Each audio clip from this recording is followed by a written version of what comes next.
Barrister पंडित chairman वैदिक सूत्रम times. इस समय में जो है आगरा से जो है आंध्र प्रदेश में कर्नूल शहर में आया हूँ। आज मैं आया हूँ। कल मैंने 11 मार्च 2026 से आगरा कैंट से अपने यात्रा की शुरुआत करी थी। अब कर्नूल से जो श्री सैलम भगवान शंकर का जो दूसरा ज्योतिर्लिंग है, जिसे मल्लिकार्जुन ज्योतिर्लिंग भी कहा जाता है, श्री सैलम, वहाँ की रास्ते पर उस रास्ते पर निकल रहा हूँ जो कि कर्नूल शहर से जो है 190 किलोमीटर है और ये जंगल का फॉरेस्ट का इलाका माना जाता है। तो यहाँ सुबह से 6 बजे से लेकर शाम को 6 बजे तक की यात्रा चलती है, क्योंकि चैत्र की नवरात्रि आरंभ होने वाली है 19 मार्च से, क्योंकि वो श्री सैलम में देवी का शक्तिपीठ भी है और ज्योतिर्लिंग भी है। इस वजह से यहाँ पे पद यात्रा जो है हर 190 किलोमीटर तक लोग पद यात्रा श्री सैलम तक कर रहे हैं श्रद्धालु।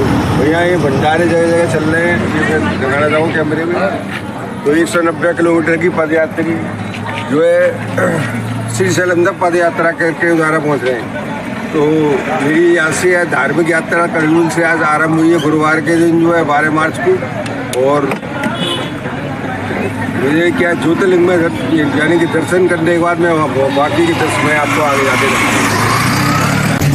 श्री सैलम जो ज्योतिर्लिंग की तरफ जा रहे हैं जो है कर्नूल से 190 किलोमीटर है और ये वाला इलाका जो है टाइगर रिजर्व जोन क्षेत्र है, यानी यह जंगल का इलाका है। आपको दिखाई दे रहा होगा यह पूरी तरह से जंगल है। बाघ, चीते, शेर ये सारे यहाँ पर रहते हैं। तो ये लगभग कम से कम 125 किलोमीटर का एरिया एक खतरनाक जोन माना जाता है। इसमें से सुबह 6 बजे से लेके शाम को 6 बजे तक जाने की परमिशन होती है। बाकायदा वन विभाग का जो है कोलकाता है, बाकी का मुझे वन क्षेत्र रहेगा लगभग 125 किलोमीटर श्री सैलम ज्योतिर्लिंग तक। तो जब भी ज्योतिर्लिंग के दर्शन करने आए तो यहाँ सुबह 6 बजे से लेके शाम को 6 बजे तक वाहन का प्रवेश होता है, यानी 4 बजे बाद कोई वाहन की एंट्री यानी कर्नूल शहर से भी नहीं होती है, जहाँ से मैंने ये यात्रा आरम्भ करी है। श्री सैलम पूरा फॉरेस्ट का इलाका है, आपको दिखाई दे रहा होगा जंगल का। और यहाँ शेर, चीते, बाघ वाव यहाँ पे मिलते हैं जो है। इस समय हम कर्नूल से आंध्र प्रदेश के कर्नूल से श्री सैलम ज्योतिर्लिंग पहुँच चुके हैं। कल रात में हम 9 बजे करीब पहुँचे थे 12 मार्च को और रात को हमने विश्राम किया। आज ये हम दिखाते हैं यहाँ पे श्री सैलम जो ज्योतिर्लिंग में पहुँचने के बाद ये पाताल गंगा है। यहाँ पे पाताल गंगा में यहाँ नीचे से 550 सीढ़ियाँ नीचे जानी पड़ती हैं, 500 ऊपर आना पड़ता है। लेकिन हर एक आदमी सीढ़ियाँ चलने में सक्षम नहीं हो, तो ये रोप वे बना हुआ है।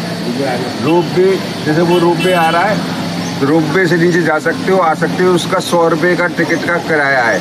तो हर एक व्यक्ति 550 सीढ़ियाँ नीचे नहीं उतर सकता, नहीं चढ़ सकता है। जो भी मोटा व्यक्ति है, थोड़ा भारी शरीर है, डायबिटिक है, हार्ट का पेशेंट है, उसके लिए सारे यहाँ की गवर्नमेंट ने सुविधा दी है, रोप वे की सुविधा दी है।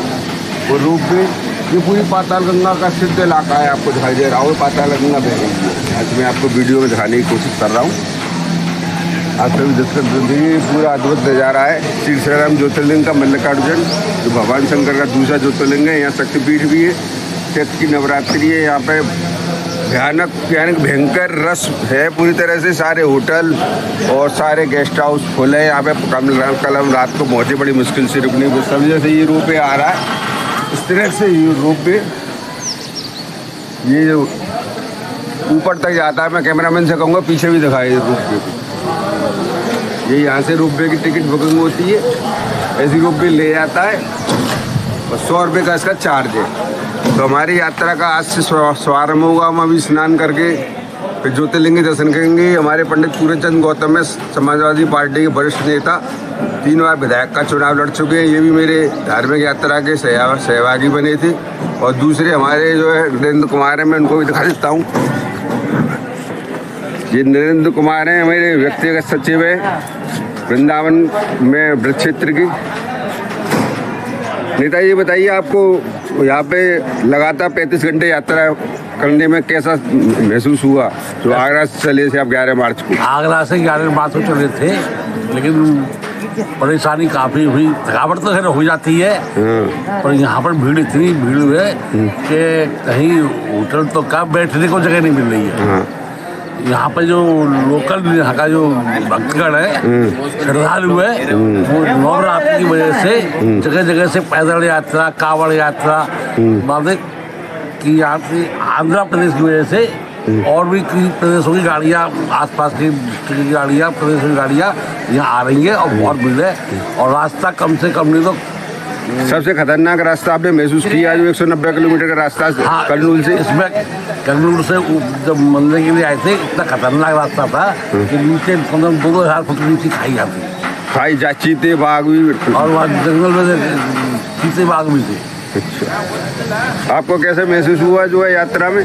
मुझे बहुत अच्छा महसूस हुआ और पॉजिटिव यहाँ का वातावरण है और कोई दिक्कत नहीं। ये तो होती रहती है, ये तो बड़ी छोटी मोटी बातों में आता है। माहौल बढ़िया है, ठीक है, अच्छा लगा। यह पाताल गंगा का अद्भुत नज़ारा यहाँ का एक बार और देखें।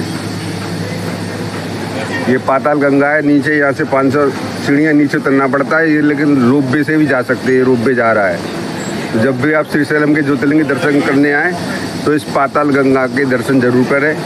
और उसके बाद श्रीशैलम ज्योतिर्लिंग की मल्लिकार्जुन ज्योतिर्लिंग के दर्शन कर रहे हैं, जो कि भगवान शंकर का दूसरा ज्योतिर्लिंग है, जो आंध्र प्रदेश में स्थित है। कर्नूल से लगभग 190 किलोमीटर है, वहाँ से बस से या टैक्सी से जाया जा सकता है जो है। मैं पंडित चेयरमैन इस समय में श्रीशैलम ज्योतिर्लिंग जो आंध्र प्रदेश में वहाँ से 1 किलोमीटर दूर पे पाताल गंगा है, वहाँ पाताल गंगा में गंगा स्नान कर रहा हूँ। जो है आप सभी दर्शन करें।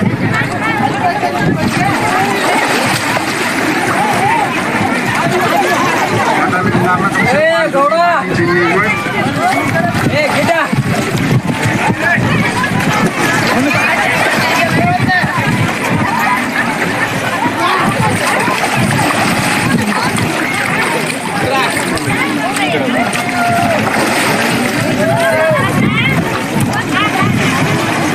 पाताल गंगा श्रीशैलम ज्योतिर्लिंग की 1 किलोमीटर की दूरी पे है। यहाँ 550 सीढ़ी नीचे आना पड़ता है, रोपवे से जा सकते हैं। इसमें पाताल गंगा में स्नान करने के दर्शन करने तो उसका महत्व ज़्यादा है जो है।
यहाँ पे क्या है कि पूजा में नारियल मिलता है और ये पूजा होता है, जो भी श्रद्धालु चाहते हैं नारियल लेके यहाँ पे खा सकते हैं माता गंगा के तट पे।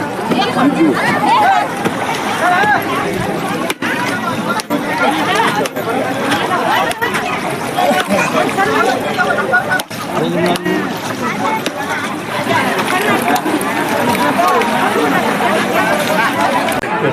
अब हम श्री शैलम ज्योतिर्लिंग के जो समीप जो पाताल गंगा है, वहाँ पे पाताल गंगा में हमने दिव्य स्नान संपूर्ण कर लिया है। इसके बाद हम यहाँ बोटिंग कर रहे हैं। बोटिंग करने के लिए 80 रुपये का चार्ज लिया जाता है।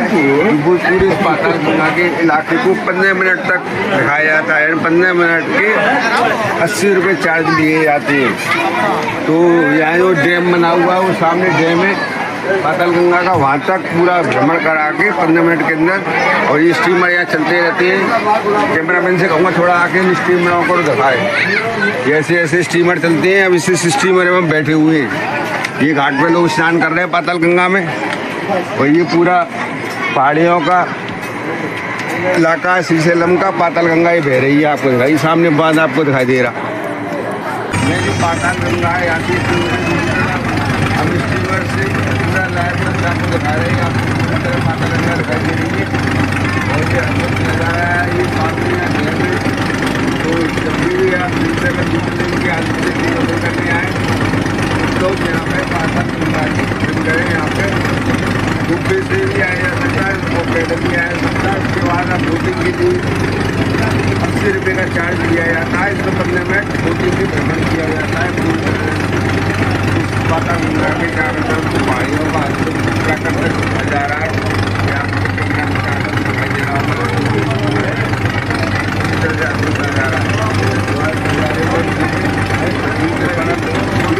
आगे देख पड़ेगा वह समय श्रीशैलम ज्योतिर्लिंग से 2 किलोमीटर दूरी पर साक्षी गणेश का मंदिर है।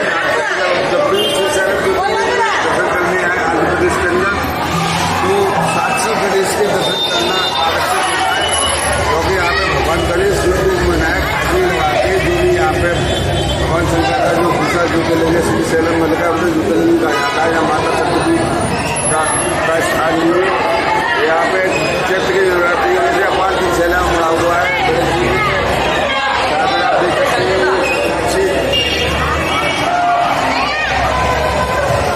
साक्षी गणेश महाराज के दर्शन करने के लिए आ रहे हैं। पद यात्रा कर रहे लोग यानी आगे श्रद्धालु 190 किलोमीटर की पद यात्रा करके अलग अलग शहरों से आ रहे हैं। अभी कद्दू शहर से आ रहे हैं, उन्हें इसी शहर में पहुँचना है। तो आज हम यात्रा के 14 मार्च को साक्षी गणेश महाराज के दर्शन करने आएंगे। तो मैंने सोचा थोड़ा बहुत शॉर्ट वीडियो क्लिप सभी दर्शकों के लिए बना दी है। श्रीशैलम ज्योतिर्लिंग के समीप कम से कम 8-10 मंदिर हैं जो सिद्ध हैं, तो घटना भी आवश्यक होता है। इस समय साक्षी गणेश के दर्शन मंदिर के दर्शन करने के बाद हटकेश्वर महादेव मंदिर में पहुँचे। तो यहाँ से लगभग 5 किलोमीटर के लगभग है जो है। उसके बाद आपको मंदिर का अंदर का दृश्य दिखाएंगे। हम इस समय हटकेश्वर महादेव मंदिर प्राचीन ये प्राचीन काल का सिद्ध मंदिर है जो श्रीशैलम ज्योतिर्लिंग के आसपास 5 किलोमीटर के दायरे में पड़ता है। जब भी श्रीशैलम ज्योतिर्लिंग जो आंध्र प्रदेश में स्थित है कर्नूल से 6 किलोमीटर, तो इस मंदिर को इसके भी दर्शन करें। नंदू महाराज की मूर्ति है, इसका काफी महत्व है। तो आसपास के इलाके में 10 मंदिर करीब पड़ते हैं 10 किलोमीटर के दायरे। तो सभी श्रद्धालु जब भी श्रीशैलम ज्योतिर्लिंग की यात्रा करा तो हटकेश्वर महादेव मंदिर की मैं थोड़ा पंडित गौतम इस समय में भगवान शंकर का जो दूसरा ज्योतिर्लिंग है श्रीशैलम ज्योतिर्लिंग जिसे मल्लिकार्जुन ज्योतिर्लिंग भी कहा जाता है, वहाँ मौजूद हूँ। श्रीशैलम ज्योतिर्लिंग के शिखर के दर्शन इस वीडियो में कर सकते हैं। यहाँ इस मंदिर के अंदर वो है बैग वगैरह ले जाने ज्योतिर्लिंग के दर्शन कर लिए। तो मैं आपको घर के बाहर से कैंपस से आपको दर्शन करा रहा हूँ। श्रीशैलम ज्योतिर्लिंग आए तो यहाँ पे जो है जो कर्नूल शहर है वहाँ से 190 किलोमीटर की यात्रा करके आप पहुँचते हैं और काफ़ी लंबी लाइन लगती है इसमें। यानी कि